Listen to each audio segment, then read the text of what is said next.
Good morning. Welcome to online worship with the First Unitarian Church of Worcester, Massachusetts. I'm Sarah Stewart, I'm the minister here. I'm leading worship this morning with our Director of Music, Will Sherwood, our Director of Faith Development, Juliet Donaldson, Assistant Director of Music, James Haupt, and Children's Coordinator, Abby Hannaford Riccardi. Also our worship tech, Darren Belanger. The chair of our stewardship team, Mark Deshays, is participating in the service, and Andrew Donaldson is volunteering as our camera operator. It is wonderful to have all of you who are watching with us this morning. Here at First Unitarian Church, we strive in loving fellowship to honor the sacred, connect with each other, and serve justice. We are a welcoming congregation. Whatever your age, race, class, nationality, sexual orientation, or gender identity, we are delighted to have you with us today. We are thinking of all of you with love and affection during this difficult time when we cannot be together in person. Please like this video and subscribe to our channel to help others find our community. You can stay connected to the church through our website, firstunitarian.com, our Facebook page, and our newsletter. If you would like to receive our e-newsletter, please go to firstunitarian.com and click subscribe to our newsletter at the bottom of any page. This is the best way to stay in touch with the church. You'll find out about new programs. For instance, we're beginning a Zoom coffee hour following the services on Sundays, and the link for that is in the newsletter. So I hope you'll sign up if you're not getting it already. This is the day the Lord has made. Let us rejoice and be glad in it.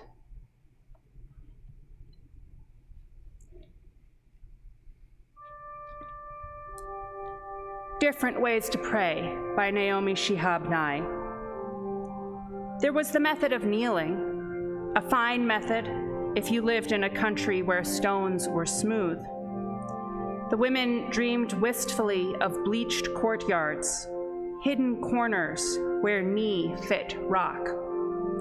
Their prayers were weathered rib bones, small calcium words uttered in sequence as if this shedding of syllables could somehow fuse them to the sky.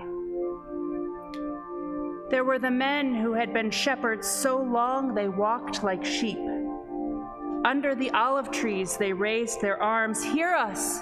We have pain on earth. We have so much pain there is no place to store it. But the olives bobbed peacefully in fragrant buckets of vinegar and thyme. At night, the men ate heartily, flat bread and white cheese, and were happy in spite of the pain, because there was also happiness. Some prized the pilgrimage, wrapping themselves in new white linen to ride buses across miles of vacant sand. When they arrived at Mecca, they would circle the holy places. On foot, many times, they would bend to kiss the earth and return, their lean faces housing mystery. While for certain cousins and grandmothers, the pilgrimage occurred daily, lugging water from the spring or balancing the baskets of grapes. These were the ones present at births, humming quietly to perspiring mothers, the ones stitching intricate needlework into children's dresses, forgetting how easily children soil clothes. And occasionally, there would be one who did none of this. The old man Fauzi, for example, Fauzi the fool, who beat everyone at dominoes, insisted he spoke with God as he spoke with goats, and was famous for his laugh.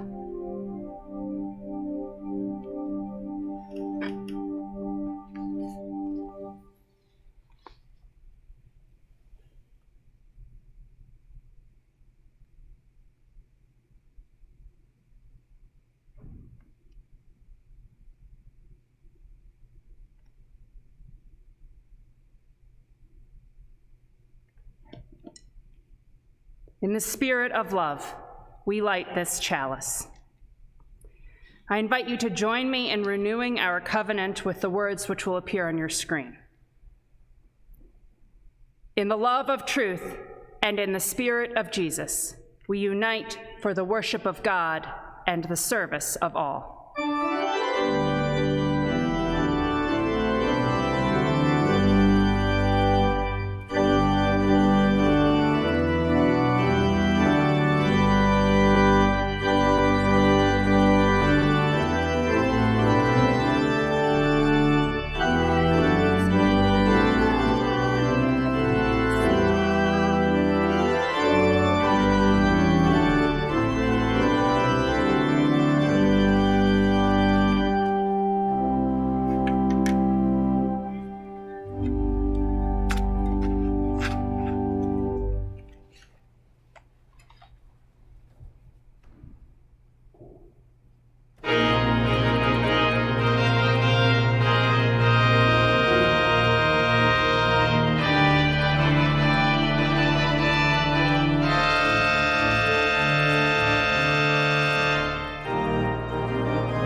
This morning's story is inspired by the ancient epic poem, The Conference of the Birds, by the Persian Sufi Muslim writer Attar. Once upon a time, all the birds in the land decided they needed a leader they thought would make their community stronger. Representatives of all the birds gathered to discuss finding a leader. A leader will tell us the right things to do, said the robin. Our leader must be wise, said the owl. A leader must believe we each are important, big and small, said the tiny hummingbird. I want the leader to be caring, like a friend, said the dove. Yes, the leader will help us share and get along better, said the jay. The leader must make us feel safe, said the hawk. I know where you can find such a leader, said the red-crested hornbill. It is the Smeorg, and he lives far from here. The birds were very excited. They said they were willing to go anywhere to find such a leader. "It might be dangerous," said the Hornbill. A few birds looked troubled, but all the birds voted to go and find the Smeorg. The Hornbill took off, and all the birds followed. They flew in sunshine.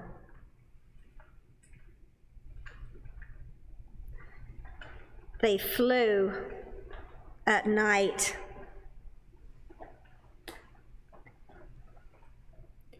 Days and days passed. Some birds got tired and left the group. Other birds were filled with doubt. How did they know the Smeorg really existed? Only the Hornbill had ever heard of this bird. Some of the doubters dropped out, but others kept flying. One valley was filled with a fiery mountain. All the birds were afraid. I'm too small to make it over that mountain," lamented the tiny hummingbird.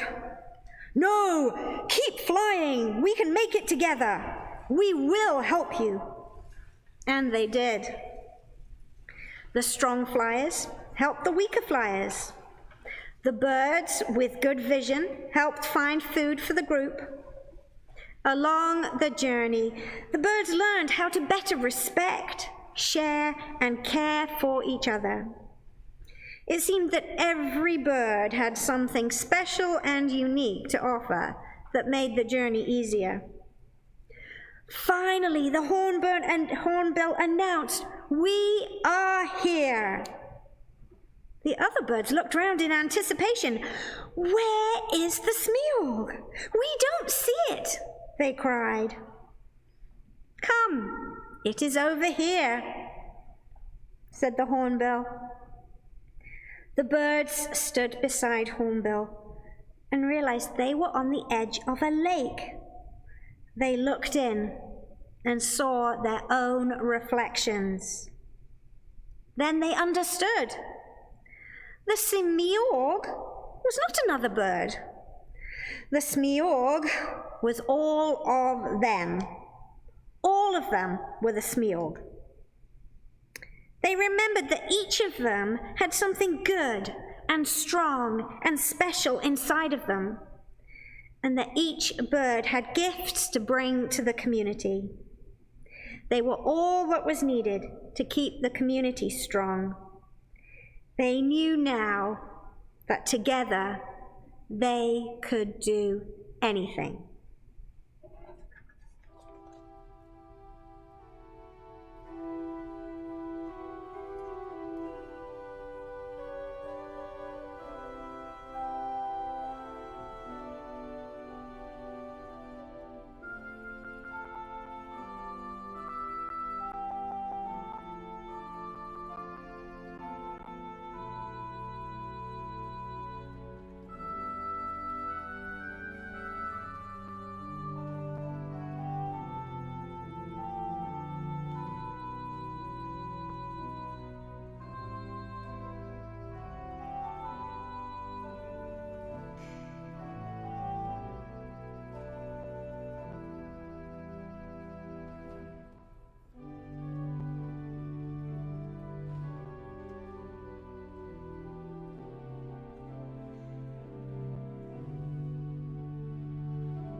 Please join me in the common prayer with the words which will appear on your screen, adapted from Richard S. Gilbert.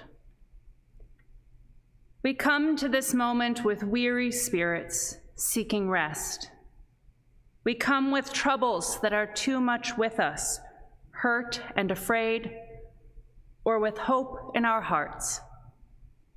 We come with anticipation, proud and joyous, ready to learn and explore. We come with a vision for a new world and gratitude for the world we have. We welcome one another here and now into sacred community. Please continue your own thoughts and prayers in silence.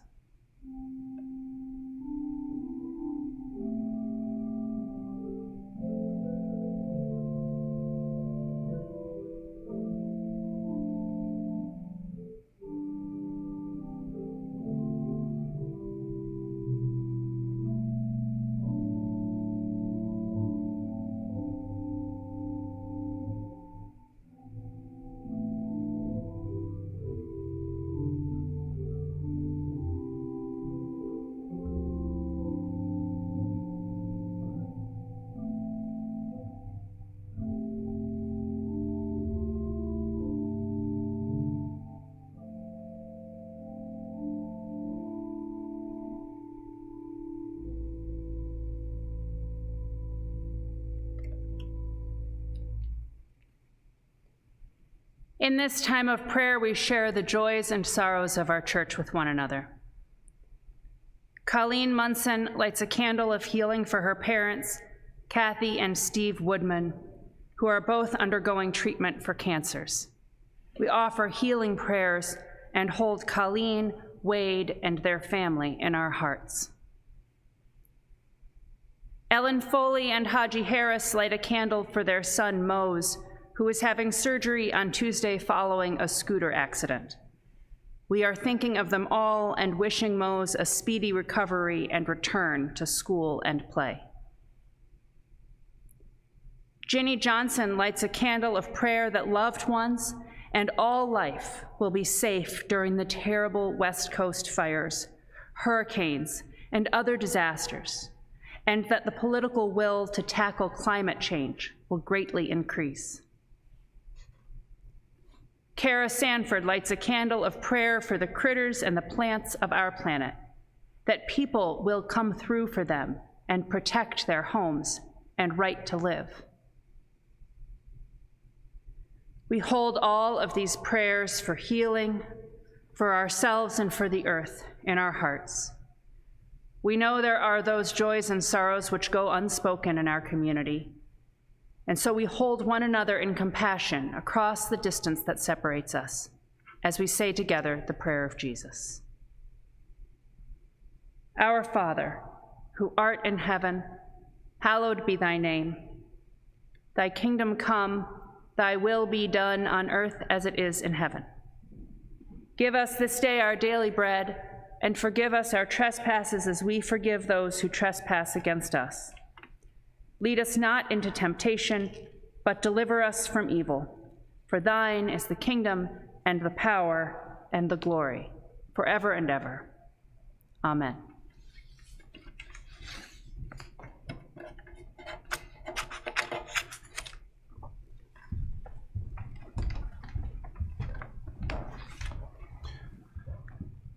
Good morning. My name is Mark Deshays. I first heard about Unitarian Universalism from the Prairie Home Companion radio program, of all places, about 10 years ago. There was a skit on that radio show about a UU football team, and the coach of the team said we had not won a game in years. The players didn't seem to care at all about football and did not even bother to work up plays. They just spent all of their time during the huddle disagreeing on what play to run and then running off in all directions. There was no powerful win feeling among the Unitarians, he said. The team was just out to have an interesting football experience and then a good conversation afterwards. At the time, I had grown disillusioned with my faith of my childhood, and I was searching for a meaningful religion. And after hearing about that Unitarian group on the radio, it occurred to me that this group of rugged individualists and free thinkers was just down my alley. And as luck would have it, that Sunday I was walking down Main Street and I came across the First Unitarian Church with a sign out front that said, morning service at 10:30. I walked in and I looked around this beautiful room at the beautiful sanctuary, the old New England style pews, and I thought to myself, how could such a old New England style conservative looking building house a group of free thinkers like described? But I sat down, I listened to the beautiful music, I was intrigued by the powerful sermons spoken here from the pulpit.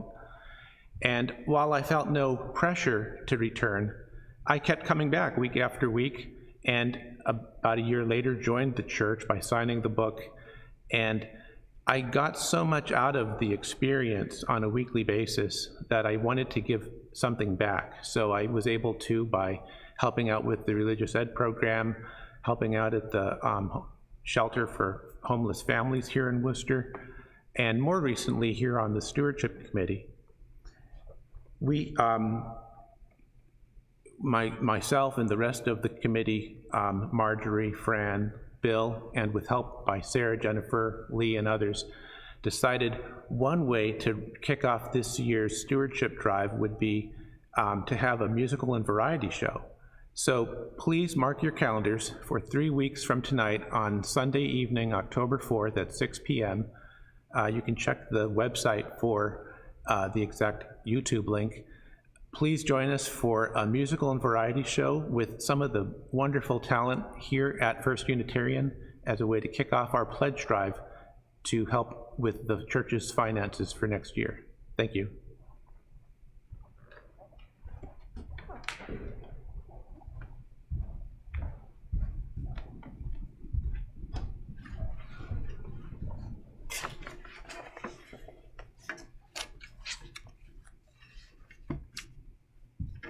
First Unitarian Church relies on your financial support to maintain our diverse ministries and programs. This week, volunteers brought dinner to Dismas House Farm. Our coming-of-age youth made plans to complete their program this fall, and volunteers gathered yesterday in this sanctuary to begin to prepare it for an eventual return to in-person worship.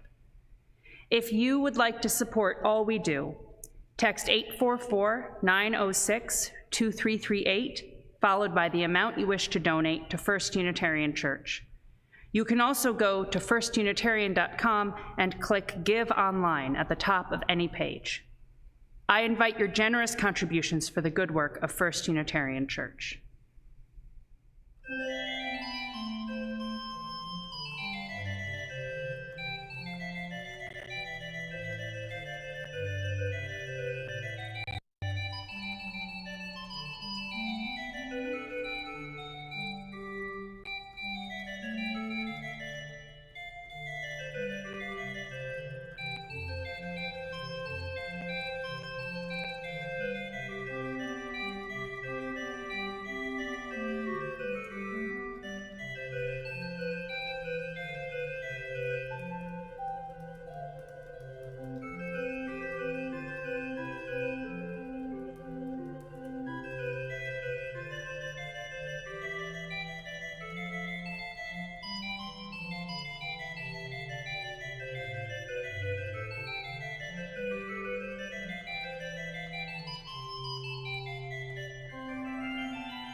Our first reading is the poem For the Interim Time by John O'Donohue. When near the end of day, life has drained out of light, and it is too soon for the mind of night to have darkened things. No place looks like itself. Loss of outline makes everything look strangely in between, unsure of what has been or what might come. In this wan light, even trees seem groundless. In a while it will be night, but nothing here seems to believe the relief of darkness. You are in this time of the interim where everything seems withheld. The path you took to get here has washed out. The way forward is still concealed from you. The old is not yet old enough to have died away. The new is still too young to be born. You cannot lay claim to anything. In this place of dusk, your eyes are blurred, and there is no mirror. Everyone else has lost sight of your heart, and you can see nowhere to put your trust. You know you have to make your own way through. As far as you can, hold your confidence. Do not allow confusion to squander this call which is loosening your roots in false ground, that you might come free from all you have outgrown. What is being transfigured here in your mind, and it is difficult and slow to become new. The more faithfully you can endure here, the more refined your heart will become for your arrival in the new dawn.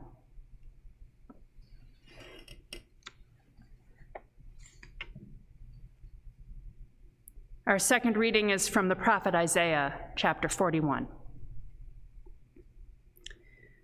When the poor and needy seek water, and there is none, and their tongue is parched with thirst, I, the Lord, will answer them. I, the God of Israel, will not forsake them. I will open rivers on the bare heights and fountains in the midst of the valleys. I will make the wilderness a pool of water, and the dry land springs of water. I will put in the wilderness the cedar, the acacia, the myrtle, and the olive. I will set in the desert the cypress, the plane, and the pine together, so that all may see and know, all may consider and understand that the hand of the Lord has done this. The Holy One of Israel has created it.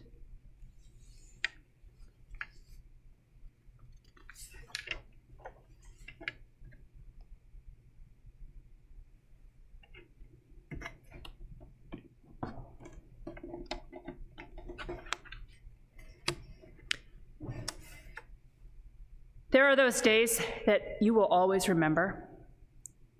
Not the wonderful days of some joy in your life, but the days when something terrible happened in our world. We just remembered the anniversary of September 11th, 2001. That was such a day for many of us. And I expect that for most of you, as for me, there is a day in the middle of March of this year that will also remain in your memory forever. For our family, it was Sunday, March 15th. You'll remember perhaps that we had church here that morning. We had wondered all week if this was the right thing to do. Many churches canceled their services that morning. I think I talked to our lay leaders and our staff every day that week, trying to figure out the right thing to do. And finally, we decided we would have worship here. A group of about 50 people came together. We didn't have any coffee hour. We had a short service. People kept their distance, no handshaking, no hugging. But we were able to be together and know that it was the last time we might be together for a while. That evening, I sat around the dinner table with my family, And when we got a call from the school district, we answered it, even though we don't usually answer the phone during dinner. We put the call on speaker, and we heard the superintendent tell us that school was closed and would move online for the rest. Well, we didn't necessarily know then, for at least a few weeks, and it turned out for the rest of the semester. And I held my son's hands as they hung their heads and realized just how much life was changing all at once. We knew we were in for hard times. We heard the case counts go up on the radio every day. We wondered if the people we loved were safe. We mourned those who died. We prayed with those who were sick. I will remember Sunday, March 15th, as the day we entered the wilderness. Now, we do not relish our time in the wilderness. We don't like it here, we humans. We dislike the uncertainty, the suffering, the loneliness, the privation. We miss the comforts of our former lives. And we long for the promised land that's somewhere out there in the future ahead of us. Yet this is where we find ourselves right now, on this journey betwixt and between, held in a liminal space. As uncomfortable as it is here in the wilderness, in the between times, where the holy can speak to us most clearly. This is where we find our true selves. On the journey, we discover the way we need to go. We can think of sacred journeys in the wilderness. I think of Muhammad exiled from Mecca. I think of Jesus tempted beyond the Jordan. But the sacred story that comes most to my mind is the Israelites in the desert. So you know this story pretty well, I think. The Israelites escape from slavery in Egypt, with the Pharaoh's army swallowed up in the Red Sea behind them. When they have nothing to eat, God sends manna and quails so that they won't starve. They make camp at Mount Sinai. While Moses is up the mountain talking to God, the people form the golden calf in an effort to have something concrete to worship. Moses comes down, and through struggle, the people Israel finally accept the covenant, the 10 Commandments, and the law. God says, I will be your God, and you will be my people. And the people accept the covenant. You know, that's the story the way we remember it, but that is nowhere near the end of the story. Israel wanders in the wilderness for 40 years. Those Israelites have so much more to live through. They make their way to Canaan, and they discover they're afraid of the Canaanites. They have to overcome that fear. They lose their original leaders, Aaron and Miriam and Moses, and they have to accept new ones, a difficult time for any community. They become a people, united together by something more than their hardship. They form alliances with other tribes. They have enmities. They discover their moral center. And in those 40 years, they live into their covenant. They expand their law. They break and renew their sacred agreements over and over again as they learn what it means to be Yahweh's people. It is in the wilderness that the Israelites become the people who are able to enter the promised land. It's only in the wilderness that they can meet their God. It was there that they learned who they were and where they were going. If you think about the story, the Israelites had to go into the desert to meet their God. He was waiting for them at Mount Sinai. Even Moses, when Moses first encounters the God, it's not in the cities of Egypt, it's in the wilderness, in the burning bush. The Holy speaks to people most clearly in the margin, betwixt and between, in the literal or spiritual wilderness. When we're comfortable, we just don't hear that voice as clearly. This is in so many stories. Jesus flees to the desert after his baptism to understand his mission more clearly. Ruth finds community with strangers. The Buddha has to leave his comfortable palace in order to learn his spiritual mission and become enlightened. Julian of Norwich receives her visions only in extreme illness, and even in that suffering says, all will be well, and all manner of things will be well. So here we are in our wilderness as a people. It's going on longer than we would like. And where in this time are we hearing the call from our deepest values and our highest calling?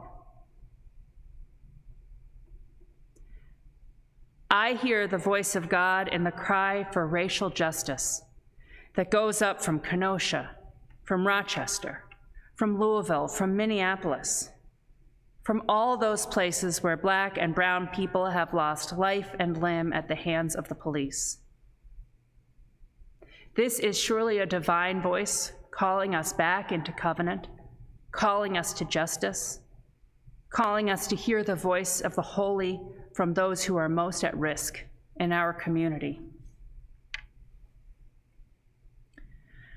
I hear the voice of the holy in the cries of our earth for relief from overuse and abuse of our natural home.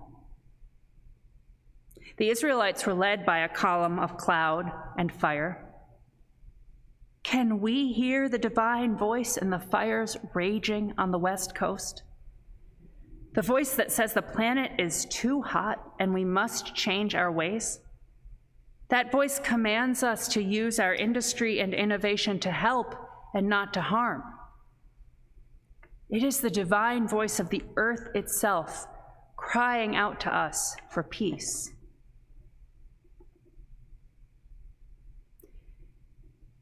And then here in the wilderness, and especially in this particular wilderness that has imposed a kind of solitude and silence and quieting down on our lives, we hear more clearly that inner voice that clarifies what's really important in our lives. We hear our deepest values ring true through the suffering of the COVID pandemic. Sorrow for the precious lives we have lost. Solidarity with those who have lost jobs, who struggle to feed their families, who don't know where the rent will come from. Compassion for those still laboring under the symptoms of coronavirus, some for months after their acute illness ends. The voice of our deepest values speaks to us and says that in our land of plenty, flowing with milk and honey, it didn't have to be this bad. We must emerge from the wilderness into a better world for all. God speaks to us in the wilderness. But whenever we're on a journey, we need to be on the lookout for tricksters and dangers as well. Because by definition, when we're wandering in the wilderness, it means we don't exactly know which way to go. We're in this in-between space. We're on the threshold of one thing or another. There's not necessarily a blazed trail in front of us telling us, just walk this way and you'll get there, promised land, 200 miles ahead. No, we are on uncertain ground, and sometimes we come to a place where our path, this maybe beaten down place of grass that we're walking, and we think maybe this is the right way to go, and when we come to a crossroads, a place where another path seems to cross ours, and now what do? Do we go forward? Do we turn to the left or the right? And these stories are full of meeting the trickster at this point, at the crossroads where you could make a decision and where things could go wrong. Stories of the American South say you meet the devil at the crossroads, the trickster at the moment of decision. I think about those birds in the story that Juliet and Abby told this morning. On their long journey, they must have faced decisions about which way they were supposed to go. Should we really go over this fiery mountain? Are we headed in the right direction? Is the smear out there at all? And like those birds, our heart commitments will help keep us on the right path. What are our deepest values?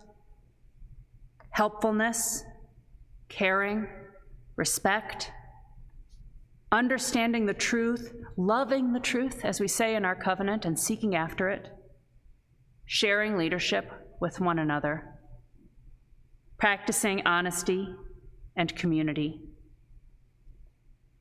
We don't know how long we'll be here in this wilderness. We need these gifts to get us through. I wish I had a different answer for you, but we don't know how long we'll be here in this wilderness, the wilderness of coronavirus, the wilderness of racial injustice, the wilderness of the earth's pain. We are in this for the long haul, friends. What I do know is that it is here that we become ourselves, here that we know who we are, here that we are found and become the people who can enter the promised land. Not some other place, but here.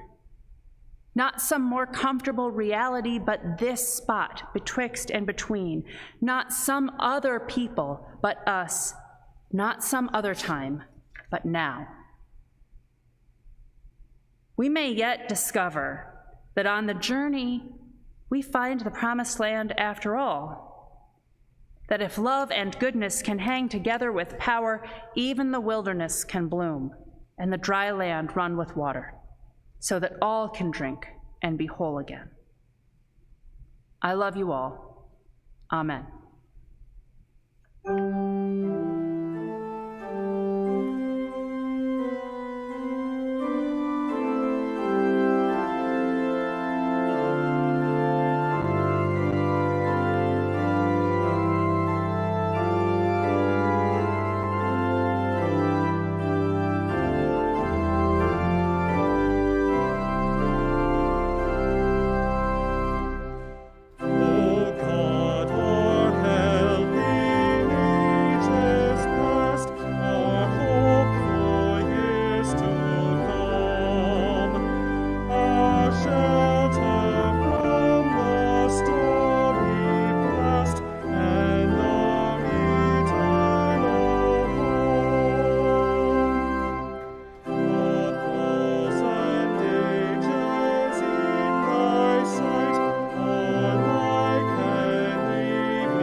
Go forth into the world in peace. Be of good courage. Hold fast that which is good. Render to no one evil for evil. Strengthen the faint-hearted. Support the weak. Help the afflicted. Honor everyone. Love and serve the holy, rejoicing in the power of the Spirit forever. Amen.